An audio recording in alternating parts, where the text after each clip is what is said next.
एकीकडे नागपुरात सत्ताधाऱ्यांनी आंदोलन सुरू केलेलं आहे, तर दुसरीकडे संसद परिसरामध्ये आपण बघतोय की मल्लिकार्जुन खरगे समोर दिसत आहेत। पुन्हा एकदा आंदोलनाचा हत्यार उपसण्यात आलेला आहे। आंबेडकरांच्या वक्तव्याबाबतचा जो मुद्दा आहे तो राज्यात देशात सध्या गाजतोय। त्यांनी रिझाइन केलं पाहिजे, इस्तीफा दिला पाहिजे। अमित शाह यांचं रेजिग्नेशन पण मागतात। त्यांनी नाही दिलं तर मोदी सरकारने इस्तीफा दिला पाहिजे। अमित शाह हो सर, अमित शाह यांचं रेजिग्नेशन तुम्ही डिमांड करतायत आणि कशा प्रकारे? असं आहे की खरं तर कालचा दिवस हा मला म्हणणं आहे की असंवैधानिक दिवस होता। याचं कारण असं की 2 दिवसापूर्वी चर्चा झाली, काल आम्ही शांततेच्या मार्गाने निघालो होतो। आज पण आम्ही सांगतोय की आम्ही बाबासाहेबांचा जो अपमान झालेला आहे त्याच्यासाठी माफी मागा, राजीनामा द्या। ज्या संविधानाची शपथ घेऊन तुम्ही मंत्री झाला आहात त्या संविधानाचा, त्या बाबासाहेबांचा आपण अपमान करता, त्यांचा एकेरी उल्लेख करता। तुमची एवढी हिंमत गेली? बाबासाहेब आमचा प्राण आहेत, बाबासाहेब आमचं अस्तित्व आहे, बाबासाहेबांनी आम्हाला इथपर्यंत आणलेलं आहे। आणि एका ठिकाणी बाबासाहेबांविरोधात प्रोटेस्ट केलं, पण राहुल गांधी यांच्या विरोधात FIR दर्ज झाली, धक्काबुक्की। अरे आमच्या काय, आम्हाला किती जवळ आले, मी ते व्हिडिओ टाकलेत आणि आदरणीय खरगे साहेबांना लागलं त्याचं काय? आणि काल मुंबई ऑफिसमध्ये पण जे आहे अटॅक झाला आहे, त्याला बघा सगळ्या पूर्ण देशभरामध्ये फक्त एका ऑफिसर मोठ्या प्रमाणामध्ये हल्ला झाला। एका लाडकी बहीण म्हणायची आणि एका दलित लाडक्या बहिणीला त्रास द्यायचा।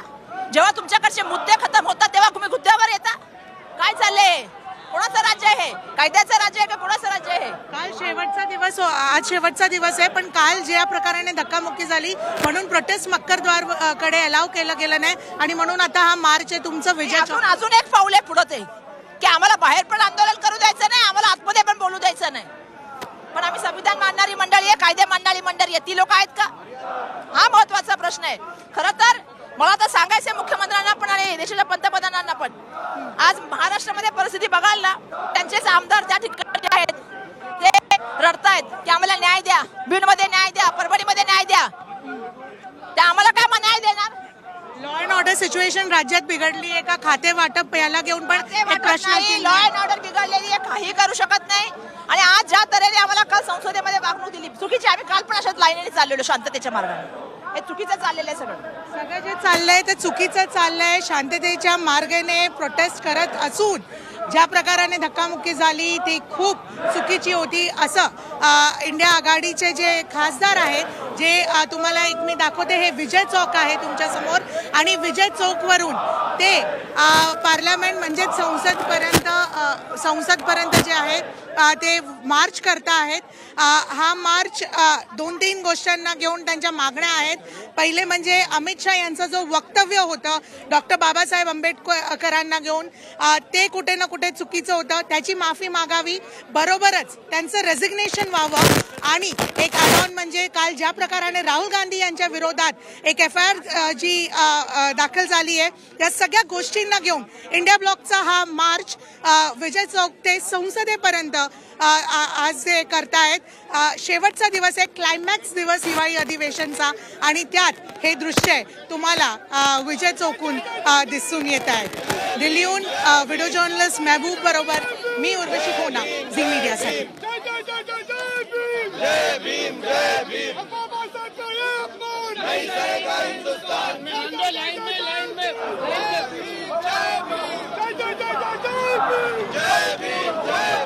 तेव्हा विजय चौक ते संसद भवनापर्यंत काँग्रेसचा हा मोर्चा सध्या सुरू आहे।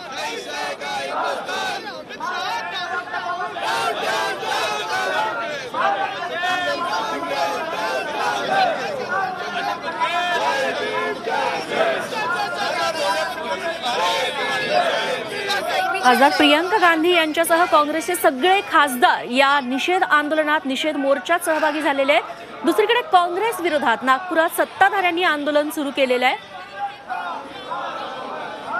काँग्रेस हा शेतकरी आणि सर्वसामान्यांचा पक्ष नसून भांडवलदारांचा पक्ष आहे असे फलक हातात घेऊन सत्ताधाऱ्यांनी काँग्रेस विरोधात आंदोलन सुरू केलेलं आहे। काँग्रेस ही आंबेडकर विरोधी होती असा दावा याआधी देखील भाजपकडून आणि सत्ताधाऱ्यांकडून करण्यात आलेला आहे, तशी वक्तव्य करण्यात आली आहे। अगदी पंतप्रधान मोदींनी याबाबत ट्विट केलेलं होतं। तर दुसरीकडे कालच्या गदारोळानंतर संसदेबाहेरच्या आज पुन्हा एकदा काँग्रेसनं दिल्लीत आंदोलनाचं हत्यार उपसलेलं आहे। काँग्रेसचे सगळे ज्येष्ठ नेते या निषेध आंदोलनात निषेध मोर्चात सहभागी झालेत।